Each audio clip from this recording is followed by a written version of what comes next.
अब हम देखते हैं कि जियोयान वहाँ से जाने लगता है। हान फैमिली के लोग काफी खुश हो रहे थे कि वो जीत गए। हान ची भी कहते हैं कि लड़का वाकई अमेजिंग है। हान जू भी काफी खुश थी कि जियोयान ने उसकी फैमिली को बचा लिया। पर तभी होंग चेन खड़ा हो जाता है और बोलता है कि मैं कभी भी तुम जैसे नेमलेस पर्सन से हार नहीं सकता, और उसने अपनी लाइटनिंग पावर को जियोयान पर छोड़ा था, जिससे हान फैमिली के लोग और हान जू काफी डर जाती है। पर तभी जियोयान अपनी 3000 लाइटनिंग टेक्निक का इस्तेमाल कर लेता है, जिससे वो बचकर होंग चेन के पीछे चला जाता है। होंग चेन कांपने लगता है, उसे विश्वास नहीं हो रहा था कि जियोयान 3000 लाइटनिंग टेक्निक को जानता है। विंड लाइटनिंग पवेलियन का एल्डर चेन यून भी हैरान हो जाता है। जियोयान अपने पावर से अब होंग चेन के बैग पर एक जोरदार वार करता है, जिससे होंग चेन की सारी कल्टिवेशन बर्बाद हो गई थी, यानी अब वो एक कचरे के सिवा और कुछ नहीं था। चेन यून उसे बचाने आने लगता है। जियोयान होंग चेन की बॉडी को चेन यून की तरफ फेंक देता है। चेन यून उसे पकड़कर होंग फैमिली के पास लेकर जाता है और होंग ली को बताता है कि इसकी सभी मेरिडियंस बेकार हो गई है, ये अब किसी काम का नहीं रहा। वैसे भी ये पहले से ही एक यूजलेस पर्सन था। सभी इससे हैरान होते हैं। होंग ली को इससे जियोयान पर काफी गुस्सा आता है। वो उसे कहता है कि तुमने मेरे बेटे को पीट पीट कर अपाहिज बना दिया, मैं चाहता हूँ कि तुम इसकी कीमत अपनी जान देकर चुकाओ। चेन यून उससे चुप रहने को, मेरे पूरे विंड लाइटनिंग पवेलियन में तुम्हारे जैसा कोई स्टूडेंट नहीं है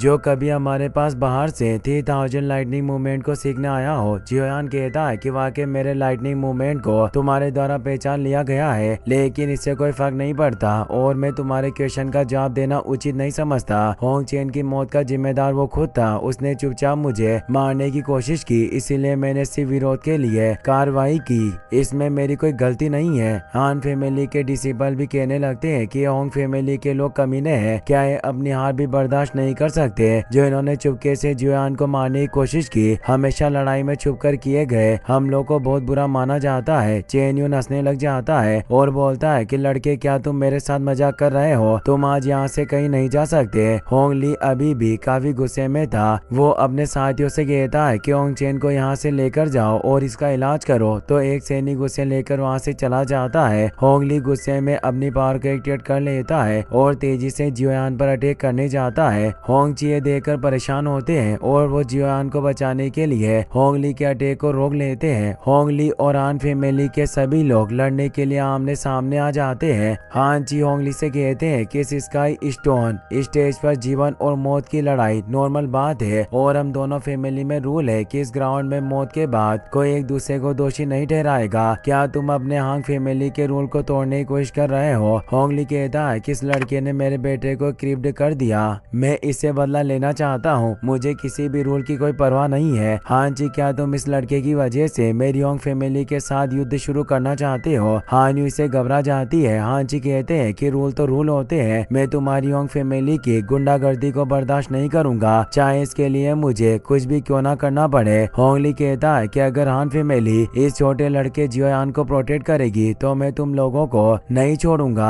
हान जी कहता है कि मैं तुमसे नहीं डरता। होंग ली इससे गुस्सा होता है। चेन यून उन दोनों को चुप रहने को कहता है और बताता है कि होंग चेन के घायल करने के मामले को अस्थायी रूप से टाला जा सकता है, और अब वो आगे आकर बोलता है कि असली मैटर यह है कि इस लड़के के पास 3000 लाइटनिंग मूवमेंट कहाँ से आया। ये मेरे पवेलियन की सीक्रेट टेक्निक है, हर कोई इंसान इससे हासिल नहीं कर सकता। और वो जियोयान से कहता है कि तुम्हें मुझे स्पष्ट रूप से समझाना होगा कि तुम्हें 3000 मूवमेंट कहाँ से मिला, क्योंकि मेरे विंड लाइटनिंग पवेलियन के पास कई सारे मार्शल आर्ट्स और कॉम्बैट स्किल थी जो बाहरी लोगों के द्वारा चुरा ली गई थी, जिनमें यह 3000 लाइटनिंग टेक्निक भी शामिल थी। तुम्हारा उस व्यक्ति से जरूर कुछ लेना देना होगा जिसने इसे चुराया था। हान जी इससे काफी घबरा जाते हैं क्योंकि विंड लाइटनिंग पवेलियन की पावर का सामना हान परिवार नहीं कर सकता था। हान जू और हान यू भी परेशान थे क्योंकि उनकी वजह से जियोयान अब मुसीबत में पड़ चुका था। जियोयान एल्डर चेन यून से कहता है कि यह 3000 लाइटनिंग मूवमेंट बस एक एक्सीडेंटल अचीवमेंट थी जो सौभाग्य से मेरे हाथ लग गई। एल्डर चेन यून मुस्कुराते हुए कहता है कि लड़के, मुझे नहीं लगता कि तुम इतने ज्यादा लकी हो। मैं तुम्हें 2 ऑप्शन दूंगा। पहला ऑप्शन यह है कि तुम्हें पूरी सच्चाई का पता लगाने के लिए मेरे साथ विंड लाइटनिंग पवेलियन चलना होगा, और दूसरा ऑप्शन यह है कि मैं तुम्हें अभी मौके पर ही मार डालूं, क्योंकि चाहे कुछ भी हो पर 3000 लाइटनिंग मूवमेंट बाहरी लोगों के हाथ में नहीं पड़ना चाहिए। हान यू परेशान हुई अपने डेट से कहती है कि जियोयान विंड लाइटनिंग पवेलियन की वजह से परेशान परेशानी में पड़ जाएगा क्योंकि इनकी पावर कमजोर नहीं है। हांची हाथ जोड़कर चेन्यून से कहते हैं कि मुझे लगता है कि आपको इस मामले में कुछ गलतफहमी हुई है। जियोयान एक काफी अच्छा लड़का है। चेन्यून गुस्से में कहता है कि कोई मामूली मामला नहीं है जिसमें तुम्हारी आन फैमिली इंटरफेयर कर सके। अगर मेरे विंड लाइटनिंग पवेलियन का गुस्सा कंट्रोल से बाहर हो गया तो मुझे डर है कि तुम्हारी पूरी आन फैमिली उस गुस्से को सहन नहीं कर पाएगी और हमारे पवेलियन की लाइटनिंग में झुलस जाएगी। हांची इस धमकी से डर जाते हैं। जियोयान हांची से कहता है कि वास्तव में इस मामले का आपसे कुछ भी लेना देना नहीं है, इसीलिए आपको इसमें दखल अंदाजी करने की कोई जरूरत नहीं है। हांची इससे हैरान होते हैं क्योंकि चेन्यून 4 स्टार फाइट एंसेस्टर था, पर फिर भी जियोयान उससे बिल्कुल भी भयभीत नहीं था। एल्डर चेन्यून जियोयान से कहता है कि लड़के तुम काफी वफादार और समझदार हो, और क्या तुम अब मेरे पीछे विंड पवेलियन में आओगे या फिर मैं तुम्हें यही नष्ट कर दूं। जियोयान कहता है कि मुझे विंड लाइटनिंग पवेलियन में कोई दिलचस्पी नहीं है,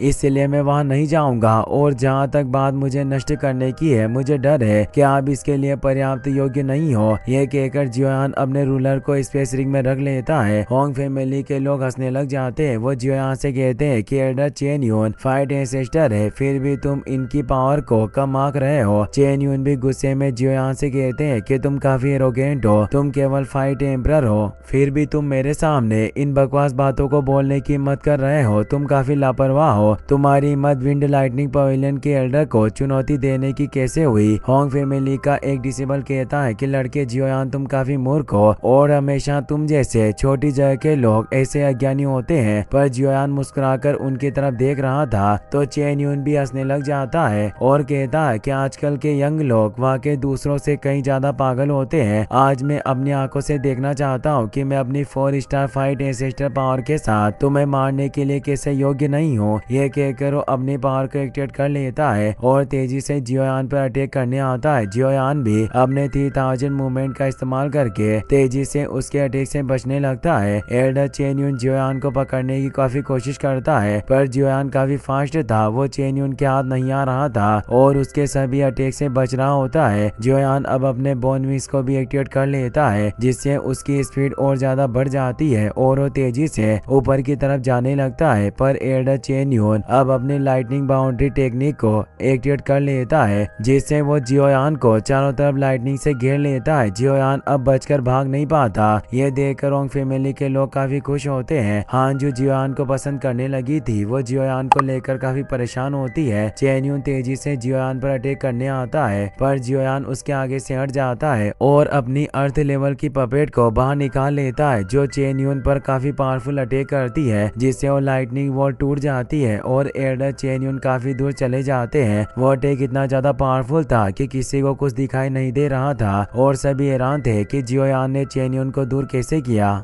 जियोयान अब सामने आ जाता है और एल्डर चेन्यून से कहता है कि मैंने तुम्हें कहा था कि तुम अपनी 4 स्टार फाइट एंसेस्टर पावर के साथ मुझे नष्ट करने के योग्य नहीं हो। एल्डर चेन जियोयान की पपेट को देखकर हैरान होता है और बोलता है कि मुझे उम्मीद नहीं थी कि तुम्हारे पास वास्तव में फाइट एंसेस्टर लेवल की पपेट होगी। मैंने वास्तव में तुम्हें पहले कम आंका था। होंग फैमिली के लोग परेशान हो जाते हैं और सोचते हैं कि इस लड़के की ताकत इतनी महान कैसे हो सकती है। होंग ली भी सोच रहा था कि यह लड़का फाइट एम्परर लेवल पर है, पर इसने डूजोंग यानी फाइट एंसेस्टर लेवल की पपेट को कैसे हासिल किया होगा। जियोयान अब अपनी पपेट को चेन्यून पर अटैक करने के ऑर्डर देता है। वो पपेट तेजी से चेन्यून पर वार करने लगती है। चेन्यून भी उससे फाइट करने लग जाता है। वो जियोयान की पपेट के सभी अटैक को रोक रहा था, पर वो पपेट काफी पावरफुल थी। वो चेन्यून के पेट में जोर से किक मारती है, जिससे चेन्यून दूर चला जाता है। उस पपेट की पावर काफी टेरेबल थी। वो चेन्यून को बचने का एक भी मौका नहीं देती और उस पर शार्ट से अटैक करने लग जाती है, जिससे जब चेन्यून बचने लगता है तो पपेट अपने पंच और किक से